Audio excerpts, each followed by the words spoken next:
Assalamualaikum warahmatullahi wabarakatuh. Saudaraku yang beriman dan dirahmati Allah. Salah satu negara Islam yang jadi perhatian akhir-akhir ini adalah Kazakhstan, selain dikenal sebagai salah satu negara Islam. Kazakhstan ternyata punya fakta-fakta menarik yang layak untuk diketahui. Apa sajakah itu? Tetap tonton terus video ini hingga akhir agar tidak sesat. Kazakhstan pernah menjadi bagian Uni Soviet tapi memerdekakan diri pada tahun 1991, masih tergolong negara baru. Kazakhstan berasal dari kata kas dan tas yang dalam bahasa Turki berarti pengelana dan tanah. Jika digabungkan maka memiliki arti tanah. Para pengelana, Kazakhstan adalah negara lintas benua, yang sebagian besar wilayahnya ada di Asia Tengah. Dan sebagian kecil ada di Eropa Timur.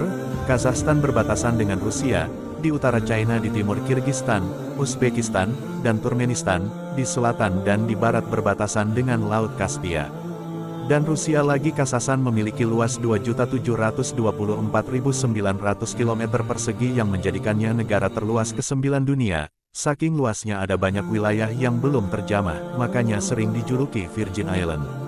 Saat ini negara Kazakhstan dipimpin oleh Presiden Kassym-Jomart Tokayev. Etnis Kazakh menjadi penduduk terbesar yang menghuni negara ini, dengan persentase 53%, sedangkan etnis Rusia sekitar 30%. Selebihnya etnis yang lain. Etnis Kazakh banyak ditemukan di pedesaan, sebaliknya orang-orang dengan etnis Rusia banyak ditemukan di perkotaan. Etnis Kazakh adalah penganut agama Islam. Di negara tersebut bersama etnis Uzbek. Bicara soal Islam di negara tersebut, agama ini pertama kali dibawa oleh bangsa Arab.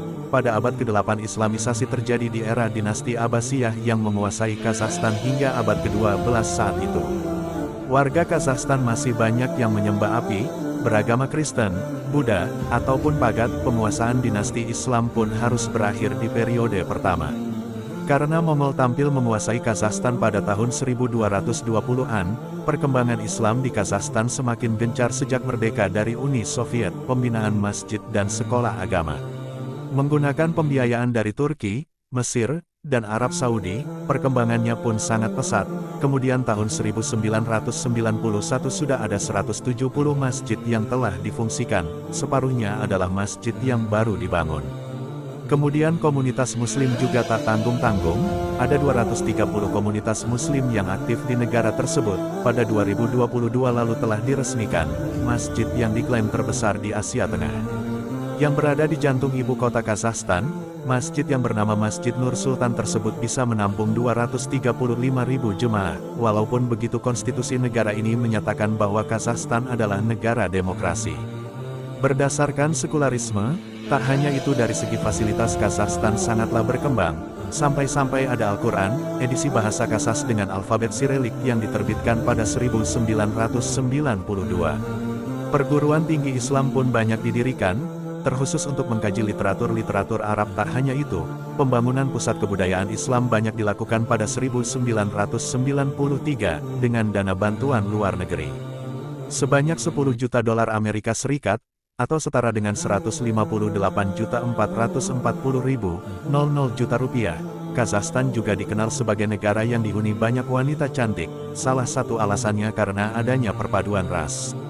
Ada banyak etnis yang ada di negara tersebut, sebut saja Rusia, Jerman, Uighur, dan Tatar. Jika ditotal jumlah etnisnya mencapai 131 etnis dan masuk dalam daftar negara dengan etnis terpadat di dunia. Sebuah studi yang pernah dilakukan yang berjudul Mental Types of the Kazakh dan the Mongolian Woman, menjelaskan kalau alasan para perempuan Kazakhstan dikenal sangat cantik seperti bidadari karena adanya perpaduan ras Slavia dan Asia. Maklum saja Kazakhstan pernah dikuasai oleh bangsa Mongol. Sekitar abad ke-13 penduduk Kazakhstan pun saat itu banyak yang kulitnya kuning lansat, mata bulat, dan rambut hitam seperti orang Asia. Kemudian saat Uni Soviet menguasai Kazakhstan pada 1920-an selama Perang Dunia II banyak orang dari Korea, Ukraina, Uzbekistan, Rusia, Chechnya sampai Jerman, dipaksa Uni Soviet bermigrasi ke Kazakhstan. Demi kepentingan pertanian, makanya negara tersebut merupakan negara campuran berbagai ras dan etnis. Ciri khas kecantikan Kazakhstan adalah kaki yang jenjang dan rahang yang tinggi. Sebut saja Dayana yang pernah viral karena dekat dengan seorang YouTuber Indonesia, bernama Vicky Naki. Keduanya berkenalan di aplikasi Om TV, banyak yang terpesona dengan kecantikan Dayana. Sampai-sampai warga Indonesia ramai-ramai memfollow akun Instagramnya. Selain terkenal dengan wanita cantiknya, negara dengan luas wilayah terbesar ke-9 di dunia ini, ternyata sangat akrab dengan kuda. Mulai dari daging sampai susunya menjadi makanan penting di Kazakhstan, para penduduknya akan menyediakan bes barma yang terbuat dari daging kuda, atau sering disajikan kepada para tamu. Untuk minumannya, kita akan disuguhkan dengan hasil fermentasi susu kuda, yang warga Kazakhstan sebut dengan kimis. Minuman tersebut juga bisa menjaga pencernaan warga Kazakhstan. Tetap sehat ketika musim dingin selama 6 bulan sekaligus menjadi persediaan ketika sayur dan buah menipis. Tak heran kalau Kazakhstan menjadi negara terbesar kedua setelah Tiongkok yang memproduksi daging kuda. Ada kurang lebih 100 ton daging yang diproduksi setiap tahunnya. Di sana menunggang kuda bukan hanya sebagai olahraga tapi sudah menjadi budaya, bahkan ada perlombaan yang diberi nama Kisku, yang melibatkan laki-laki dan perempuan. Jika laki-laki yang menang maka perempuan harus mau dicium sebagai konsekuensi kekalahannya, tapi jika sebaliknya wanita akan mencambuk si lelaki.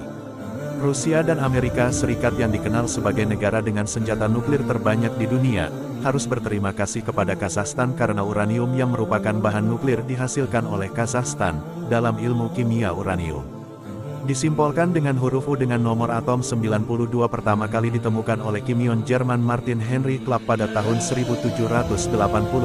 Sebenarnya Kazakhstan pernah punya sekitar 1.400 senjata nuklir warisan dari Uni Soviet. Sayangnya semua warisan itu diserahkan kepada Rusia. Jika senjata nuklir itu masih ada, Kazakhstan akan menjadi negara dengan senjata nuklir terbanyak ketiga, menggeser posisi Cina yang hanya punya 350 unit pada tahun 2022. Menurut data World Nuclear Association, Kazakhstan menghasilkan uranium sebanyak 21.227 atau sama dengan 43% dari pasukan dunia, disusul Kanada dan Namibia. Bahkan Kazakhstan telah menjadi sumber utama uranium selama kurang lebih 50 tahun, sekaligus menjadi penghasil terbesar sejak tahun 2009. Fakta menarik lain soal Kazakhstan adalah menjadi negara pertama yang memiliki fasilitas peluncuran luar angkasa. Tepatnya berada di Kosmodrome Baikonur Gurun Kazakh, sudah dipakai sejak 1957 oleh Uni Soviet untuk menerbangkan satelit buatan pertama mereka, bernama Sputnik 1 ke orbit sekitaran bumi. Kemudian tahun 1961 Yuri Gagarin juga diterbangkan dari sana. Yurin menjadi manusia pertama yang terbang keluar angkasa. 2 tahun setelahnya Valentina Tereskova juga terbangkan dari Baikonur dan menjadi perempuan pertama yang keluar angkasa. Baikonur adalah area terpencil dan terisolasi, karena memang untuk program keluar angkasa dibutuhkan lahan yang jauh dari pemukiman penduduk. Tempat tersebut menjadi tempat terakhir yang dilihat para astronot sebelum meninggalkan bumi. Begitu juga sebaliknya, Baikonur menjadi tempat pertama yang mereka lihat saat sampai di bumi. Dari fasilitas peluncuran luar angkasa, kita ke pembahasan visa. Kazakhstan member melakukan bebas visa bagi warga negara Indonesia yang ingin berkunjung ke negara bekas bagian Uni Soviet itu, asalkan periode tinggalnya tak lebih dari 30 hari. Keputusan ini sesuai dengan regulasi pemerintah Kazakhstan tanggal 19 September nomor 693. Kebijakan ini telah berlaku sejak tanggal 30 September tahun 2019. Saudaraku yang beriman, Kazakhstan menjadi salah satu negara dengan perkembangan Islam yang pesat, setelah pasang surut yang terjadi. Ada banyak hal menarik tentang Islam yang ada di sana yang sayang untuk dilewatkan, jadi apa kamu tertarik mengunjungi Kazakhstan? Wallahu alam bisawab. Terima kasih saudaraku yang menonton video ini hingga akhir. Dan sampai jumpa di video selanjutnya. Hamba Allah undur diri. Wassalamualaikum warahmatullahi wabarakatuh.